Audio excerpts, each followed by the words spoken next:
Welcome back to the Deep Dive. Today, we are turning our attention to the word community and unpacking a message that feels so incredibly timely. It really does. It's a bit of a collision of worlds, isn't it? I mean, on one hand, we are right in the middle of the Lunar New Year, Cheil, all the festivities, the family time. And then on the other hand, we're literally standing on the doorstep of Lent. Yeah. It's a fascinating juxtaposition. Yeah. You have this big celebration, which is all about, abundance and brightness, fresh starts. Right.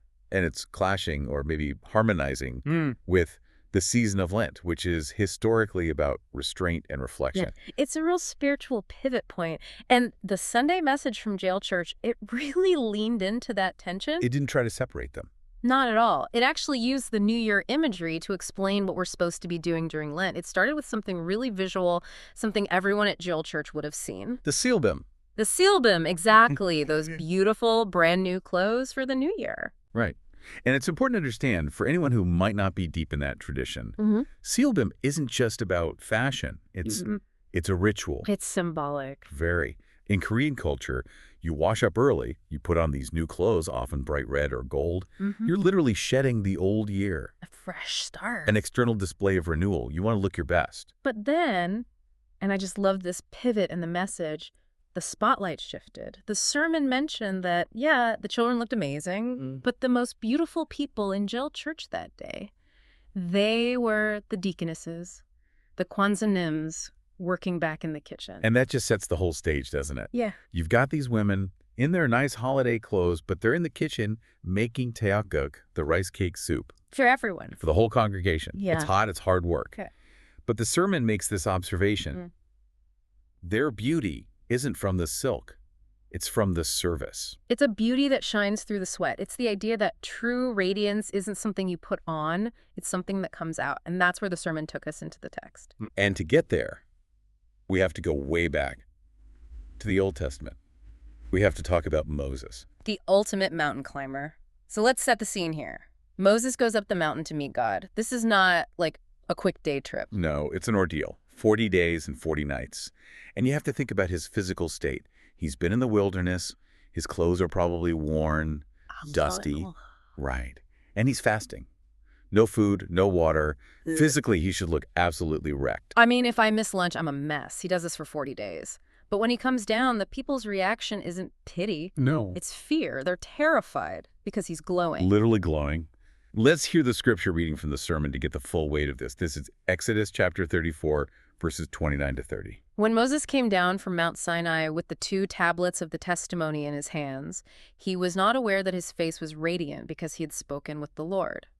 When Aaron and all the Israelites saw Moses, his face was radiant, and they were afraid to come near him. He was not aware that his face was radiant.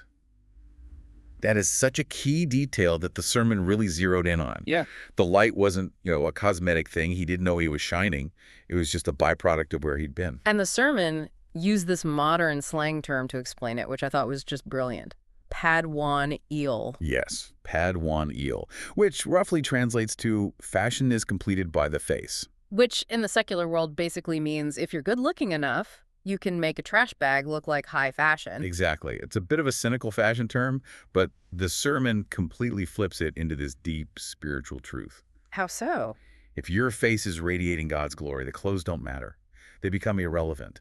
Moses' clothes were old and dusty, but his face was so bright, nobody even saw the tunic. The inner light overwhelmed the outer appearance. It's a challenge, isn't it, for the word community? Absolutely. We spend so much time on the outfit, the seal bim, but if the face is dark, who cares? And if the face is shining with that grace, the clothes don't matter either. The light just takes over. And that leads to the next logical question the sermon asks.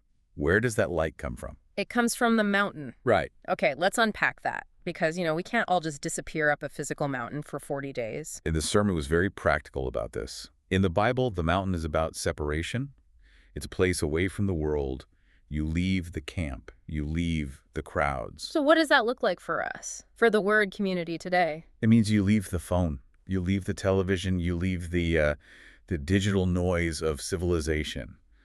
The sermon basically defined civilization as the place where we obsess over clothes and status. And the mountain is where that all just stops mattering. Because there's no audience but God. I really appreciated the examples in the message. It said, a mountain doesn't have to be high altitude. It can be a prayer closet or the church sanctuary early in the morning. It can even be the bathroom. That one made me smile, but it's so true. It's profound. For a lot of people, especially parents, that might be the only room in a house with a lock. If that's the only place you can get silence, Then that's your holy mountain. that's it. It's about the posture of your heart, not your elevation. It's finding that space to wash your spirit. And this brings us to the core of it. We have Moses, who reflected God's light. Like a mirror. Exactly. But then the sermon shifts to the New Testament, to Matthew 17, and we see a totally different kind of light. The Transfiguration. And context is everything here. The sermon pointed out the specific timing. Yes, after 6 days. That's crucial. You have to Yeah. ask. 6 days after what? It wasn't just a random week. No. It was 6 days after Jesus told his disciples for the very first time that he had to go to Jerusalem to suffer and be killed. And they did not take it well, especially Peter. He couldn't handle it. He actually rebuked Jesus. They wanted the glory, but not the suffering. They wanted the crown without the cross. So there's this heavy, awkward tension for 6 days. Okay, so 6 days of that tension later, Jesus takes Peter, James, and John up a high mountain. And let's read what happens. This is Matthew 17, verses 1 and 2. After 6 days, Jesus took with him Peter, James, and John, the brother of James, and led them up a high mountain by themselves. There he was transfigured before them. His face shone like the sun, and his clothes became as white as the light. Okay, spot the difference. With Moses, his face shone. With Jesus, his face shone and his clothes became white as light. It's a sharp distinction the sermon draws. Moses reflected external light. Jesus is the light. The source. The light was coming from inside his body. It was so powerful it pierced through his clothing. His clothes became white because the light of his being just overwhelmed the fabric. It's that same theme, the body defining the clothes. But then there's Peter. Oh, Peter, he sees this incredible glory. Jesus, Moses, Elijah, and his first thought is real estate. He wants to build shelters. He goes straight into project manager mode. He says, Lord, it is good for us to be here. Let's look at the next part of that scripture, Matthew 17, verses 4 and 5. Peter said to Jesus, Lord, it is good for us to be here. If you wish, I will put up 3 shelters, one for you, one for Moses, and one for Elijah. While he was still speaking, a bright cloud enveloped them, and a voice from the cloud said, This is my son whom I love. With him I am well pleased. Listen to him. Listen to him. That is the divine course correction. Yeah. Think about what Peter's doing. He wants to freeze the moment. Stay on the mountain. Why? Because if they stay up there, They don't have to go down to Jerusalem. they don't have to face the suffering and death that Jesus just predicted 6 days ago. He's trying to find a workaround, a way to get the glory without the pain. The God cuts him off. Listen to him. And what had Jesus been saying? I must suffer and die. So the command is to accept the path of the cross. Wow. The sermon connects these dots so well. You cannot have the transfiguration glory without the Jerusalem suffering.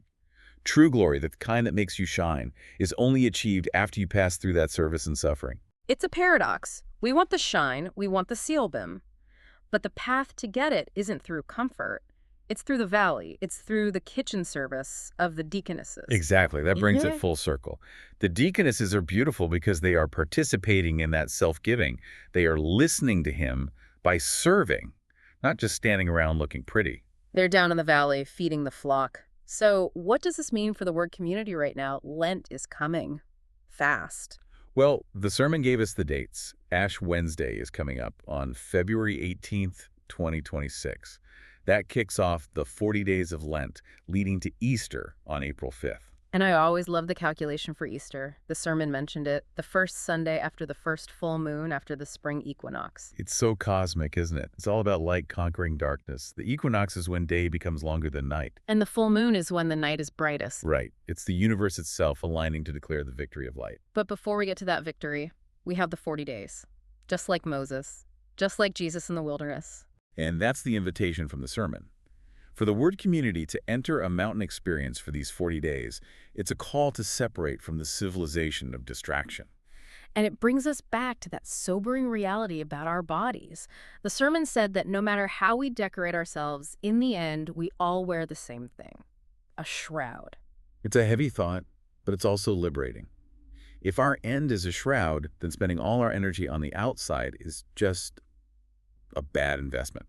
Who struts around proudly in a shroud? Nobody. So if the seal bim eventually rots, the only thing that lasts is the light. The light from within, the light that is generated by listening to him.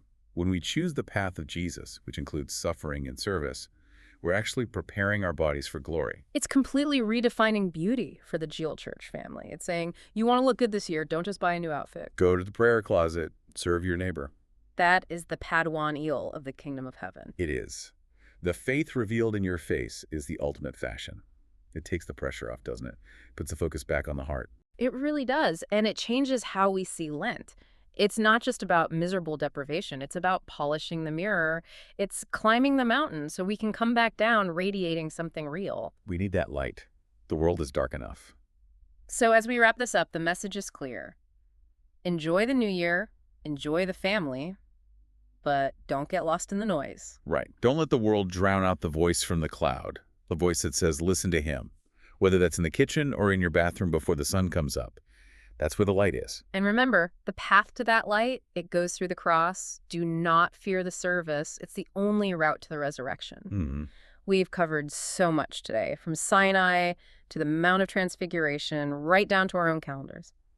As we close, we want to leave the Word community with something to carry into the week. A question to sit with as Ash Wednesday approaches. As we step into Lent this week, where is your personal mountain, that space separated from the noise of the world? And are you willing to let your face shine not with new clothes, but with the light of time spent listening to him?